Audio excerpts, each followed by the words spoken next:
अस्सलाम वालेकुम। नन मोंग डिस्कस को एग्जांपल 3.7 और असाइनमेंट 3.7।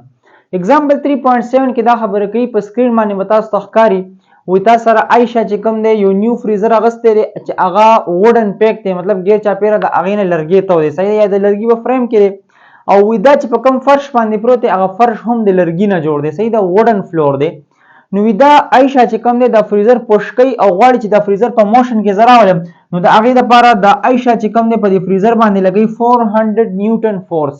صحیح ده نو ما ورته لیکل چې دا مو سره سټیټیک فریکشن فورس دی 400 نیوټن ځکه چې دا فریزر دا په دې وډن فلور باندې پروت دی په ریسټ حالت کې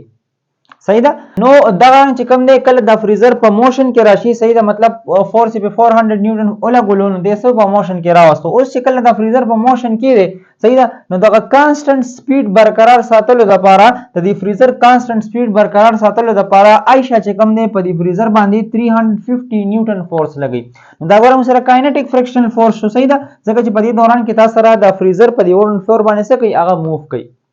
نو تاسو سره د فریزر چې کوم ماس ته 120 kg دی صحیح ده نو تاسو معلوم کړئ تاسو کوفیشنت اف سټیټیک فریکشن هم معلوم کړئ او کوفیشنت اف کاینټیک فریکشن هم معلوم کړئ نو موږ دا پوهه لرو چې په کوفیشنت اف سټیټیک او کاینټیک دوه کې چې کوم دی موږ سره نارمل فورس پکار دی نو نارمل فورس کوم ته ګیون نه دی په کوېسچن کې نو ما ورته لیکل چې نارمل فورس دا موږ سره برابر دی د ویټ او ویټ برابر دی د ام جی صحیح ده ځکه موږ ویلو په نارمل فورس کې چې څونه تاسو سره په یو باډي باندې ډاونورډ فورس وی ویټ وی هغه بیلانس کولو لپاره په دې باندې د کنټیکټ سرفیس ته پرپینډیکولر یو بل فورس اکټ کوي چې هغه ته موږ نارمل فورس وی دوه خپل کې برابر وي چې کله باډي پر ریسټ کې وي نو مو لیکل چې تاسو نارمل فورس د ویټ برابر دی مطلب دوه برابر دي خپل کې او ویټ د ام جی برابر دی ګوره د ام په ځای ما ماس پټ کو او د جی په ځای می ګریویټیشن اکسلریشن پټ کو دوه چې ملټیپلای کوم دی نو نارمل فورس از ایکوال ټو 1176 نیوټن نو ګوره نارمل فورس موږ سره هم راوځو او موږ سره چې کوم د سټیټیک فریکشنل فورس هم شته کاینټیک فریکشنل فورس هم شته نو موږ کوفیشنت اف سټیټیک او کوفیشنت اف کاینټیک فریکشن چې کوم دی هغه معلومول شو نو سولوشن طرف ته ورشو موږ ورته لیکو چې وی نو دیٹ صحیح ده مونږ ته پته ده د سره دا پته را مونږ ته دا پته را چې کوفیشنت اف سټیټیک فریکشن دا سره برابر دی سټیټیک فریکشنل فورس ډیوایډډ بای نارمل فورس صحیح دا سره فارموله ده مونږ ویلو په کوفیشنت اف سټیټیک فریکشن کې دا فارموله مونږ ډیسکس کړې و اوس کله دا کې زه صرف ویلیو سپورټ کوم نو ګوره کوفیشنت اف سټیټیک فریکشن دا برابر شي سټیټیک فریکشن فورس ونه دی 400 نیوټن نو دا برابر شي 400 نیوټن او ډیوایډډ بای نارمل فورس ونه دی نو نارمل فورس موږ سره دی 1176 نیوټن 1176 نیوټن ټیک شو نو نیوټن خو به نیوټن سره کټ شي او چې کله زه 400 دا ډیوایډ کوم په 1176 باندې نو دینه به موږ سره راشي 400 ډیوایډډ بای 1176 دینه موږ سره راشي 0.34 صحیح ده ډیر سټوډنټس نو مطلب دا شو چې تاسو سره با سټیټیک کوفیشنت اف سټیټیک فریکشن دا به سره سونه راشي دا به سره راشي 0.34 صحیح ده او دې سره یونټ ځکه نشته چې دا تاسو سره د دوه سیم کوانټیټیز څه شي د ریشو ده مطلب دوه سره دوه فورسونه دي کنه د دوه فورسونو مطلب سیم کوانټیټیز ریشو ده نو ځکه دې سره یونټ نشته دی ټیک شو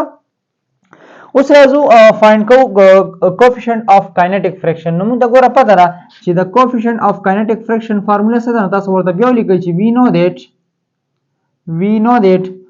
کوفیشنت اف کاینټیک فریکشن دا سره برابر دی کاینټیک فریکشن فورس ډیوایډډ بای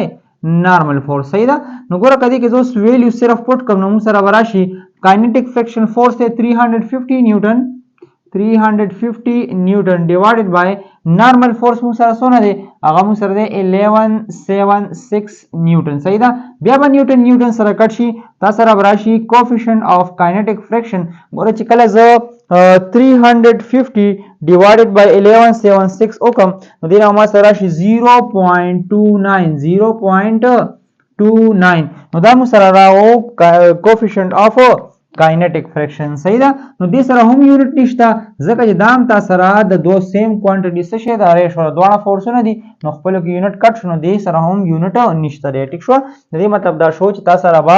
کاینټیک یو کوفیشنت اف کاینټیک فریکشن دا وسونه وي 0.29 به ټیک شو ډیر سونس نو دا مو سره ایگزامپل 3.7 اوس راځو اسایمنت 3.7 ته په اسایمنت 3.7 کې دا خبره کوي په سکرین باندې وتاو ستخکاری یو هیوی لیدر بیگ ته چې د هغه ماس دی 5 kg نو ما ته لیکلی چې ماس از ایکوال ټو 5 kg دی وی دی لیدر بیگ لو څومره فورس ریکوایرډ وي چې تاسو سره یې په موشن کې راولم او وی تاسو سره د دې لیدر بیگ دا په پروت دی په یو تخته باندې صحیح ده یو وډن پلانک باندې پروت دی نو وی دغه د دې دوه په ماس کې چې کوم کوفیشنت اف فریکشن دی هغه سره څونه دی 0.1 دی ټیک شو نو څومره فورس په دې بیگ د پکار وي چې تاسو په موشن کې راشي صحیح ده نو ګوره ما ورته لیکل چې ماس موږ سره دی 5 kg او چونکې موږ بیا کوفیشنت خبره پکې راغله نو په دې کې موږ سره نارمل فورس پکار وي نو ما لیکل چې نارمل فورس د ویټ برابر دی ویټ د mg برابر دی نو نارمل فورس از ایکوال ټو 5 kg د ماس په ځای مې دوه لیکلو د جی په ځای مې د جی ویلیو لیکله دوه چې کله زه منډیپلای کوم نو نارمل فورس ما سره راغو 49 نیوټن او موږ سره کوفیشنت اف کاینیټیک فریکشن دا موږ راکړی 0.1 صحیح ده نو تاسو معلوم کړئ هغه فورس معلوم کړئ چې څومره فورس په تاسو د بیگ د ورکوي چې تاسو سره دا بیگ په موشن کې راشي صحیح ده نو ګوره موږ ته ولیکل چې ریکوایرډ کې وزه څه معلومه کاینیټیک فریکشن فورس په معلومه ټیک شو ډیر سونس نو ګوره سولوشن طرف ته برا شو تاسو ورته لیکئ چې وی نو دیٹ kinetic coefficient of kinetic friction دا سره برابر دی kinetic friction force divided by normal force صحیح دا سره فارمولا چونکه موږ kinetic friction force معلوم دا normal force د ډیوایډ دی دا چې دی راول نو شي ملټیپلای بشي دا براشي coefficient of kinetic friction multiply normal force is equal to سبراشي kinetic friction force پراشي just values پکې پټ کړئ نو ګوره coefficient of kinetic friction موږ راکړی 0.1 او ملټیپلای نارمل فورس ونه دی هغه سره دی 49 نیوټن دا براشي 49 نیوټن او از ایکوال ټو اف کې مطلب کاینیټیک فرکشن فورس دا سیم لیکل شي چې کاینیټیک فرکشن فورس دی غاړو لیکو دا غاړو لیکو یو خبره شو نو ګور دا دونه چې کله ځ خپل کې ملټیپلای کوم 0.1 ملټیپلای 49 دینه براشي 4.9 سره براشي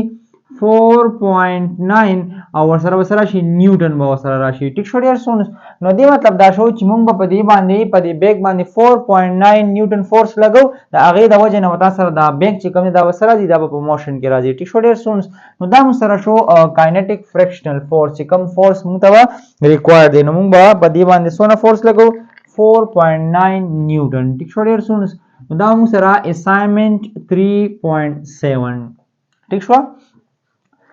نو امید دی چې ان شاء الله تاسو په دې باندې پوه شوي ځکه چې ما ته ډیټیل سره وکړو خو تاسو دې نه مخکې که چا څوک په دې باندې پوهېږي چې کوفیشنټ اف سټیټیک فرکشن یا کوفیشنټ اف کاینیټیک فرکشن څه ته وایي نو تاسو دې نه مخکې لیکچر وګورئ کوفیشنټ اف کاینیټیک فرکشن او کوفیشنټ اف سټیټیک فرکشن د هغې باندې ما یو کمپلیټ لیکچر جوړ کړی دی نو تاسو هغه کمپلیټ واچ کړئ او که بیا هم تاسو په دې کې څه مسله وي نو تاسو په کمنټس کې تپوس کولی شئ زموږ چینل لایک کړئ سبسکرایب کړئ تھینک یو الله حافظ